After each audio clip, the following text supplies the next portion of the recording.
ሰላም እንዴት ናችሁ? ሰላም ናችሁ? የውድ ቤተሰቦቼ እንዴት ናችሁ? እኔ እግዚአብሔር ይመስገን ሰላም ነኝ።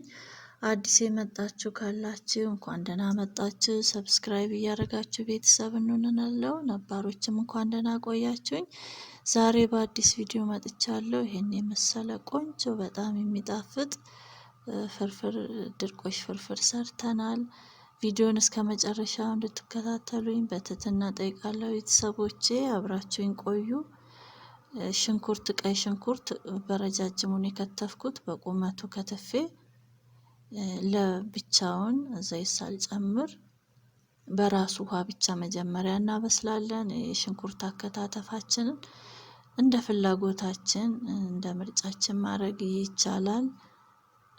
እኔ እንደዚህ ድርቆሽ ፍርፍር ሲሰራ ሽንኩርቱ ጎላ ጎላ እንዲል ፈልጌ ነው። የማይፈልግ ደግሞ አለ ሽንኩርት የማይወድ፣ እሱን ደግሞ ደቀቅ አድርጎ መክተፍ ይቻላል ማለት ነው። ዘይት ጨምሬ ያለሁኝ። በዘይት የራሱን ውሃ ከጨረሰ በኋላ ዘይት ጨምሬ በዘይት ትንሽ ጠበስ ጠበስ አድርኩት። ከዛ ቲማቲም ጨመርኩበት። አዲስ የደቀቀ ቲማቲም ነው የጨመርኩበት።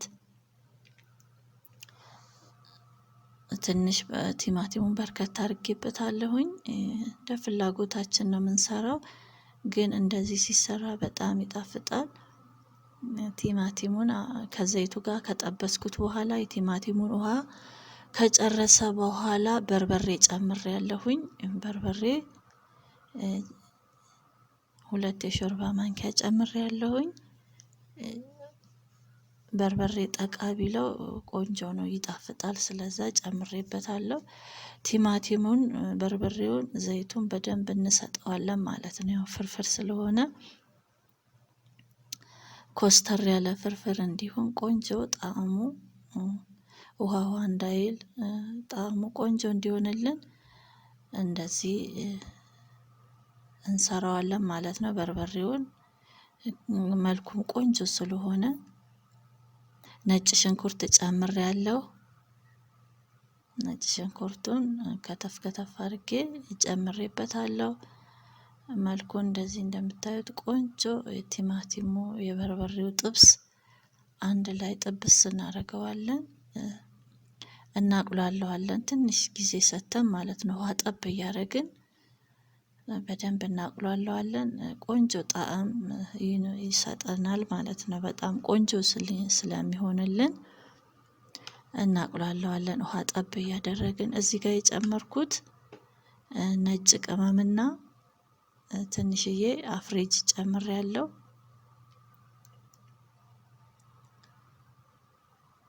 ውሃ ጠብ እያረኩኝ እንደዚህ አቁላለዋለሁ ማለት ነው። እንደዚህ አብሮ ሲቁላላ ቆንጆ ጣዕም ይኖረዋል። ክልስ ክልስ ከምናደርግ ውሃ ጠብ እያደረግን እናቁላለዋለን ማለት ነው።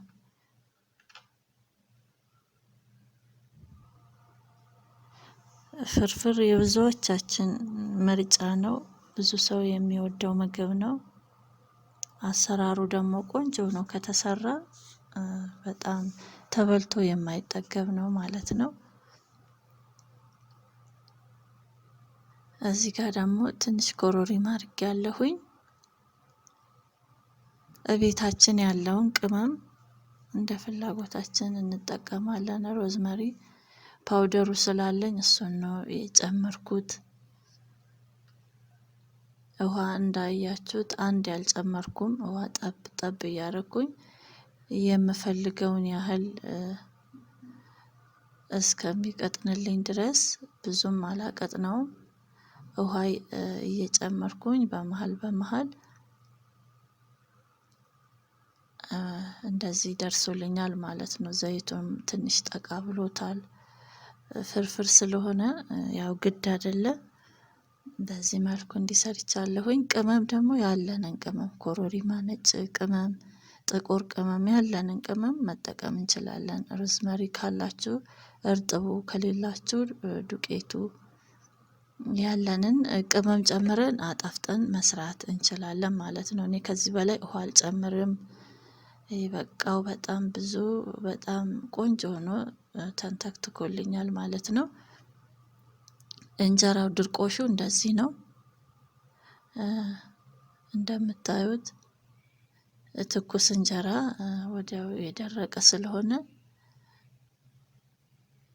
ማጠብም ምንም አያስፈልገውም እና አልሰባበርኩትም አላደቀኩትም። እንደዚህ ሰበር ሰበር አድርገን ጣል ጣል ነው የምናደርገው። ብዙ አልጨምርም እያየን ነው። ብዙ ደግሞ ድርቅ እንዲል አልፈልግም ማለት ነው። ድርቆሽ ስለሆነ ራሱ ሲቆይ ምጥጥ ስለሚያደርግ በለስላሳው ነው የምተወው። አሁን እንደዚህ ይህንን ሳላፈርሰው ድቅቅ ሳላረገው እንጀራውን ሰበር ሰበር አድርገን ጣል ጣል እናደርግበታለን። ራሱ ልክ እንደ ትኩስ እንጀራ እንደ ለምለም እንጀራ ራሱ ልስልስ ብሎ ቆንጆ ፍርፍር ይሆንልናል ማለት ነው። ድርቆሹም ከዚህ በላይ አልጨምርም ምክንያቱም ሲቆይ ስለሚደርቅ። በዚህም በቃ ይሄ አሁን ገልበጥ ገልበጥ አድርገን ከተዳረሰ በኋላ ቁጭ ነው የምናደርገው ከድነን በምንፈልግ ሰዓት እናቀርበዋለን ማለት ነው።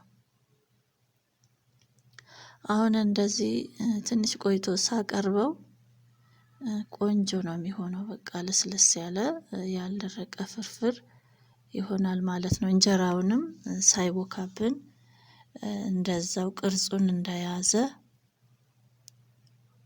አገላብጠን አዋህደን እናስቀምጠዋለን ክድን አድርገን ከዛ ስናቀርበው ቆንጆ ይሆናል ማለት ነው። በዚህ መልኩ እንደዚህ ቆንጆ ሆኖ ሰርቼ ጨርሻለሁ። እዚህ ጋር ፈዘዝ ያለብኝ መሃል ላይ መብራት ጠፋብንና መብራት ጠፍቶብኝ ነው እዚህ ጋር እና መልኩም ቆንጆ ነው የሚሆነው። ያው እንዲህ ስናወጣውም እንደምታዩት በጣም ያልደረቀ በጣም ያልቦካ ቆንጆ መካከለኛ ቆንጆ ፍርፍር በእንጀራ በማጣበቂያ አድርገን በዳቦም በእንጀራም በፈለግነው መመገብ ይቻላል ማለት ነው።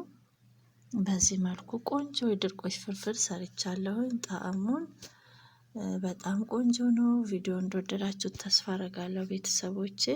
እስካሁን አብራችሁኝ ስለነበራችሁ ከልብ ከልብ አመሰግናለሁ። እግዚአብሔር ይስጥልኝ። ደህና ቆዩ።